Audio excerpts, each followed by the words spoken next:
Демократична България в лицето на Иво Мирчев, депутат от тяхната парламентарна група. Здравейте, господин Мирчев. Добре дошли. Сега, аз също ви благодаря, че сте тук.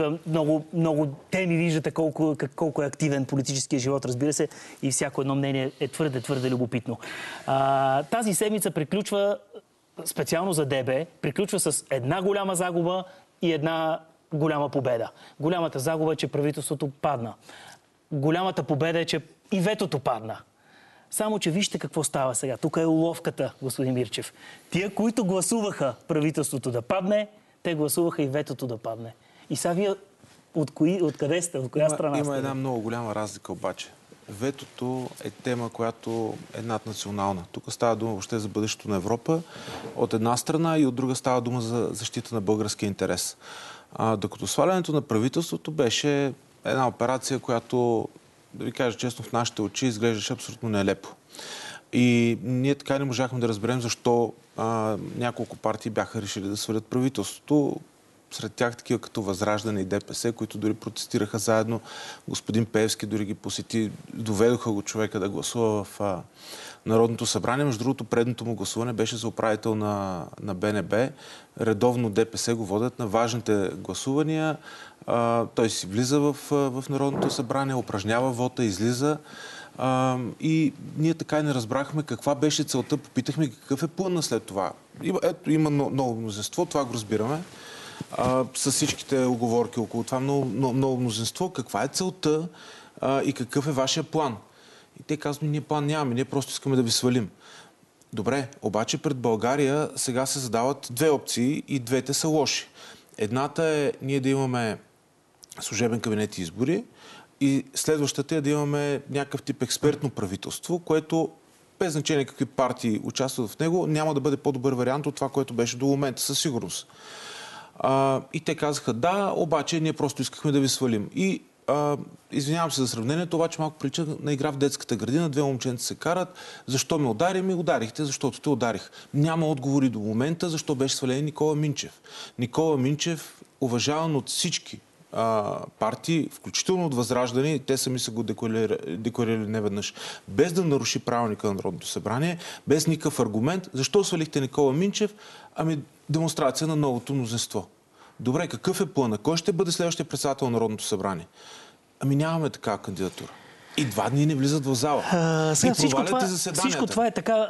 Вие наистина разказвате механизмите в момента на това голямо разочарование, особено за Демократична България, което, впрочем, вие предрекохте, че тая коалиция много бързо ще се самосвали и много бързо ще се разпадне. Само, че това ли е ужаса, господин Мирчев, на плаващото мнозинство? Изведнъж се оказва, че тези усилия на премиера Кирил Петков бяха на празни. Да намери и постоянно казваше, бъдете национално отговорни, в името на България, не мислете. Нали, тук сме далече, нито казвам, че са предатели, нито казвам, че са отстъпници, нито казвам, че ги е купил, че ги е пазарувал. Но това изведнъж какво се оказа? Не става, няма да стане така.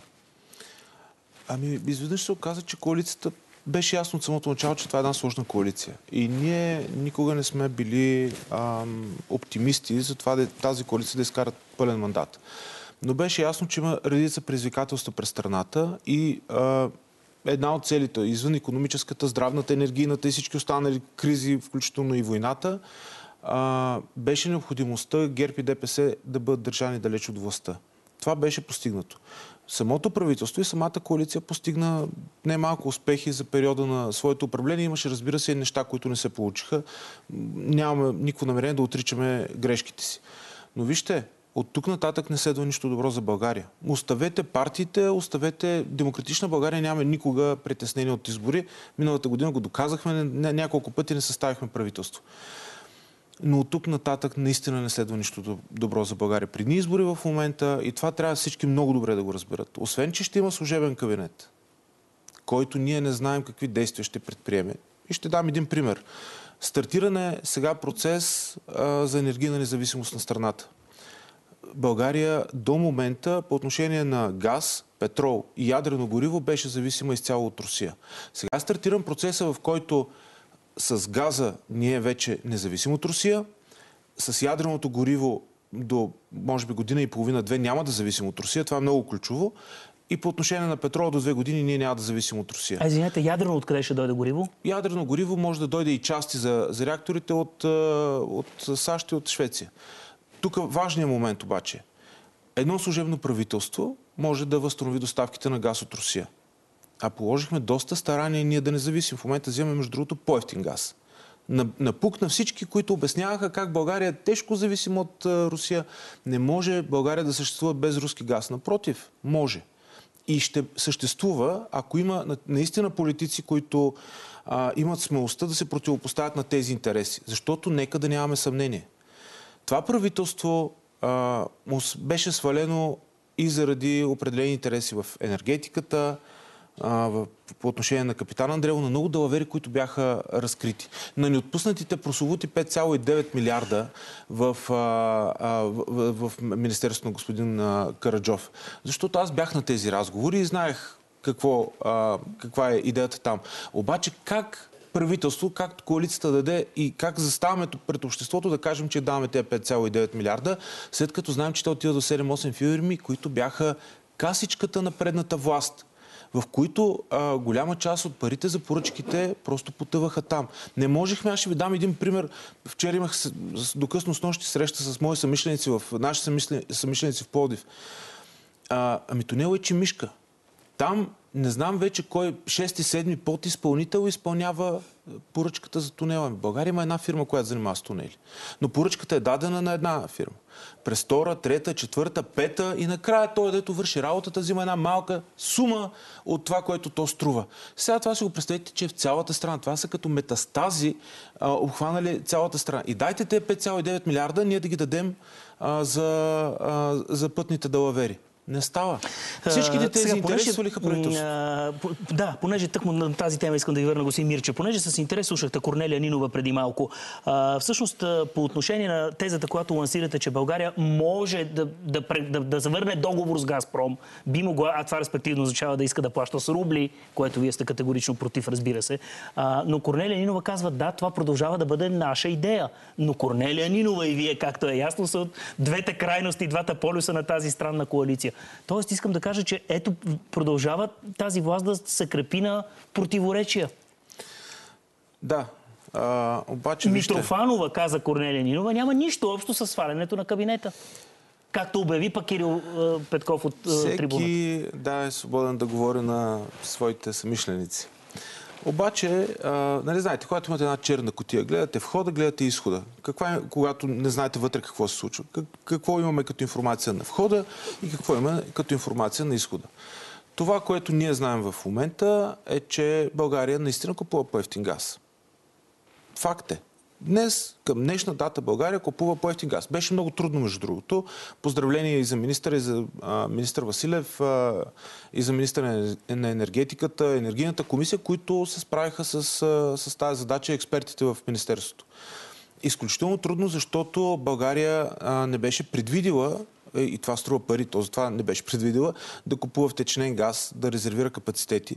Но се справихме с този проблем. Не трябва да имате никакви съмнения.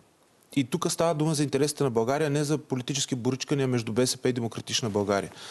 Интересите на България са страната ни да не е зависима от никой, от която и да е друга държава, от която и да е друга компания по отношение на енергийните доставки. Без значение дали става дума за Русия, за САЩ, за Турция или за друга страна. Това, което ние искаме, България да взима газ от много различни доставчици, за да може никога да не изпадаме в това положение един обезумял диктатор да ни казва ние на каква цена, с какво ще плащаме и кога да взимаме и кога да реши да... Защото видяхте, спряха и на Германия газа. И това искаме да го избегнем. Затова предприехме тези стъпки.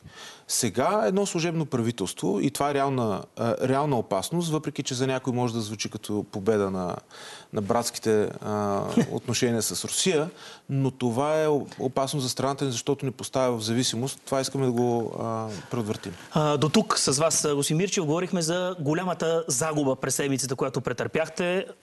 падането на кабинета. Аз сега няколко думи за голямата победа. Защо казвам победа? Защото Демократична България, варианта, предложението на Демократична България за даване на мандат на правителството за консултации, падане на ветото за преговори, начало на Северна Македония много дълго се получава, но зрителите знаят до болка този казус, който мъчи страната толкова месеци назад. Така че вие сте в основата на тази положителна новина. Искам аз да го кажа, за да прозвучи. Христо Иванов е в основата. За да трябва да сме честни, този човек извоюва тази битка. Да, нека да е Христо Иванов. Наистина усилията, които той е положил и е направил. Само че, цитирайки думите на Макрон, че Франция упражнила голям натиск върху България, Тошко Йорданов вчера казва, ето, национално отстъпление. Никакво обществено доверие не може да има на Демократична България, които внесоха това предложение.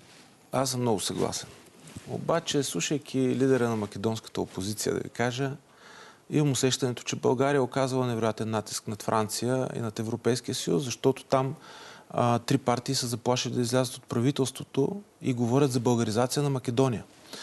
Ако България беше предала националния интерес, както в момента се опитват да го представят от определени политически партии, които, между другото, бяха превърнали тая тема в електорална дъвка. И това е много грозно. Това е грозно, защото по никакъв начин то не работи за страната ни, не работи за България. Президента Макрон казва, че върху България бе оказан голям натиск. Което е така. Нормално е да бъде оказан натиск от едната страна и от другата страна. Но очевидно натиска, който България е оказала на Европейския съюз, е свършил по-добра работа, тъй като вече не само България преговаря с Македония по тези теми. Вече Европейския съюз е на страната на България и отстоява тези теми срещу Македония. И не случайно Македония заяви първоначално, че тя отказва въобще при тези условия да преговаря. Има опасност от разпадане на правителството. Три партии заплашват. Лидера на опозицията обяви, че това е българизация на Македония и е огромна опасност за тях. Ако това беше лоша, така, да свалиме малко нивото сделка за нас, очевидно македонците щяха да са малко по-доволни от това да се тръшкат по този начин. Обратното, постигнахме огромен успех, следвайки изцяло български интерес. Извън това, че ние защитихме изцяло български интерес, засилихме позицията си, защото вече не става дума за двустранни преговори България и Македония. Вече става дума за преговори Македония с Европейски съюз и Европейски съюз преследва интереса на България. Тоест ние надградихме. Но това е неудобно и трябва да сме честни да го кажем. Това е неудобно за част от партиите, които използваха темата Македония наистина като електорална дъвка. И това е грозно, защото те застават и казват, ние преследваме националния интерес, но всъщност не го правят. Всъщност опитват един определен сегмент от избиратели да го формуват и да го държат зависим с тази тема. А помните ли, господин Мирчев, тезата, която лансира Слави Трифонов преди време? Поне България да изтъргува. Поне или да влезем в Шенген, или да паднат визите за Америка. Това е другото противоречие. Да, защото не може за една партия, хем темата на Македония да е изключително важна и ние да сме на амбразурата за нея, хем да сме готови да изтъргуваме за Шенген и за американските визи. В това отношение Демократична България е последователна през цялото време. Ние казахме, че каквото и да става с Македония, български интерес трябва да бъде защитен задължително. Това направихме в момента. И пак да кажа, Христо Иванов беше човека в ситуация, в която голяма част от политическите лидери се дръпнаха от темата Македония. Тя изглеждаше токсична. Успя да се срещне с всички, успя да обедини всички на външна комисия. Това беше един двуседмичен блицкриг на Христо, в който в крайна сметка не само защитихме български интерес, следващата стъпка, която и тя не трябва да бъде подценявана, Македония и Албания ще започнат преговори. И това ще помогне много и на страната ни, тъй като и двете страни бяха, и Македония и Албания, бяха превърнати бяха започнати да бъдат превръщани в руски троянски кон в Западните Балкани. Този прочут двустранен протокол, за който говори и президента Румен Радев, сигурно е сред най-големите достоинства на това предложение, което приехте вчера в пленарната зала. Сега разбира се, че България винаги може да не разпише протокола, с което си гарантираме, че устояваме и защитаваме нашите интереси. Ако обаче Македония не разпише протокола... Вижте, изпадаме в малко такива... Дайте да ви дам само един пример. Турция е кандидат за член на Европейския съюз от 1987 година. Ако някой не се сеща, тогава това е годината, в която брутният вътрешен продукт, дълга на България е почти колкото брутния ни вътрешен продукт. България е една много задлъжняла страна, комунизма е към края си. По-голямата част от хората, които ни гледат, въобще не са били родени и нямат никакъв спомен за това време. Турция още преговаря. Турция преговаря, защото не е изпълнила изискванията, които Европейския съюз е поставил пред нея, тогава, когато една страна иска да бъде част от този Европейски съюз. Същото ще се случи с Македония, ако тя не изпълни изискванията, за които така сме се договорили. С това затваряме темата. Аз силно вярвам, че в Македония хората искат да бъдат част от Европейски съюз. И искам да кажа... С една дума, извинявайте, ако не си променят отношението, няма и да 30 години могат да преговарят. Могат и 50 години, защото мога да ви гарантирам, че Турция минимум 10 години още няма да стане член на Европейския съюз. Също може да стане с Македония. Това зависи вече от македонците. България е поставила ясно условие, Европейския съюз е застанал зад България.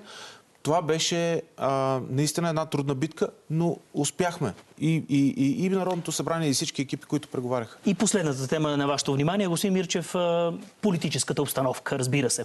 За ДБ, за Демократична България, кое е по-добре? Да опитаме все пак, да опитате вие в консултациите да направите втори кабинет без избори, или все пак началото на октомври да ходим на избори? Тясно партийния интерес, тясно партийния, казвам, Демократична България, да се явим на избори. Заедно с ПП ли, извинявайте, веднага да питам? Ами това е опция, възможно, опция, не е изключено. Винаги опция, да. Но не е в интерес на страната ни в момента да отидем на избори. Това, което ще се случи, е, че проруските проксита, малко по-грубо да се изразява в България, ще получат доста голяма подкрепа. Заради турбулентните времена, в които ние се намираме. В резултат на това, ние най-вероятно ще имаме още по-фрагментиран парламент и нови избори на пролет. Ние имахме 3 избори в рамките на една година, сега ако имаме 4, после ще имаме 5, не работи. Тая работа, да ви кажа аз, не работи. Искаме да влизаме в еврозоната, трябва да приемем много закони. Искаме 12-13 милиарда от фонда за възстановяване, трябва да приемаме закони. Просто не става без парламент. И не говорим за оцеляването на Демократична България в този парламент. Не е интересна тая тема. Нашия тясно партиен интерес да има избори, но това не е интереса на страната. От тази гледна точка в момента предпочитаме да направим всичко възможно на принципна основа обаче, а не на всяка цена, да има правителство. Това, което каза Корнелия Нинова. С ясни планове по точки и по приоритети. Точно така. До нова година. Доколкото това е възможно обаче. Защото, както виждате, новото мнозинство е доста... То е дезориентирано, но доста неконструктивно настроено. И надявам се отговорих, и ако позволите, много важна тема е връщането на хартиените бюлетини. Яростно Демократична България ще се противопоставя на това. И ГЕРБ, и БСП бяха срещу спирането на хартийния вод. Не трябва да има никакви съмнения. Каквито и критики, между другото, да има към министър Рашков, министър Рашков свърши една много хубава работа, откакто е в МВР. Той е човека, който спря и ограничи в голяма степен корпоративния, контролиран, купен вод, с който бяхме известни в света. Не само в България. Цял свят и наблюдатели са идвали и не могат да повярват какво случва в страната. Машините ограничиха много възможности за контролиране на вода. Сега да се върнем към хартиеното гласуване. Ще бъде крачка назад поне с една година за страната ни. Ние ще се противопоставим яростно на това. Имаме една инициатива на Демократична България, Ти броиш, в която събираме доброволци, хора, които искат и да помогнат за честния изборен процес. Ще я стартираме отново. Наистина ще направим всичко възможно да убедим колегите си в Народното събрание. Това да не се случва. Между другото, сметките показват, че става дума за няколко гласа и битката ще бъде много яростна. Добре, това е внимание, казвате. Гледайте тази битка. Ще гледаме как ще се развие. Ивайло Мирчев, Демократична България. Продължаваме веднага след рекламите.